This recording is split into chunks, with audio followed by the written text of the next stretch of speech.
எப்பயுமே 7:30 மணி 8 மணி ஆகும். நான் வேலையெல்லாம் முடிச்சுட்டு ரிலாக்ஸாக உட்காந்து டீ காப்பி குடிப்பேன். இன்னைக்கு வந்து மனவலி தலைவலி எல்லா வலியும் ஒரே நேரத்தில் வந்துச்சா, சரி டீயை குடிச்சிட்டு அதுக்கப்புறமா வேலைகளை பார்ப்போம்னு சொல்லி தான் வந்து ஆரம்பிச்சாச்சு. இன்னைக்கு வந்து சிம்பிளாக ஒரு தோசையும் சட்னி தான் வந்து ரெடி பண்ண போகிறேன். அதுக்கு முன்னாடி இந்த விளக்கு வச்ச பாத்திரம்லாம் இருந்துச்சு, அதெல்லாம் வந்து எடுத்து வச்சுட்டு கிடந்தேன். எவ்வளோ பாத்திரத்தை கொடுத்தா கூட விளக்கிடுவேன், ஆனால் இந்த அடுக்கிற வேலை மட்டும் நமக்கு ஆகவே ஆகாது. சரி சட்னிக்கு வதக்கலாம்னு சொல்லி அடுப்பில் வடச்சட்டியை வச்ச மாயம் தான் டப்பால்னு கடந்து போயிடுச்சு.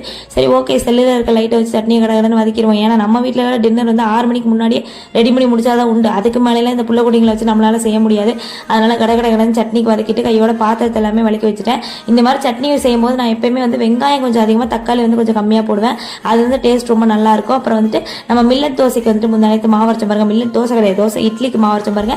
நம்ம வீட்டு மனுஷ மக்களுக்கு பூரா அந்த இட்லி பிடிக்கல, அதனால தோசை ஊற்றி கொடுங்கன்னு கேட்டதுனால இன்னைக்கு வந்து தோசையை ஊற்றியாச்சு. ஆனால் வெள்ளை தோசையை விட இது கொஞ்சம் டிஃப்ரெண்டான டேஸ்ட்டில் சூப்பராக இருந்துச்சுப்பா. ட்ரை பண்ணி பாருங்க நீங்களும். நேற்று லாங் வீடியோ போட்டாச்சு, வேலை வெட்டியெல்லாம் முடிச்சு டைம் கிடைச்சுன்னா செக் பண்ணி பாருங்க. நம்ம சேனல் பிடிச்சிருந்துச்சுன்னா சப்ஸ்கிரைப் பண்ணி சப்போர்ட் பண்ணுங்க. பாய்.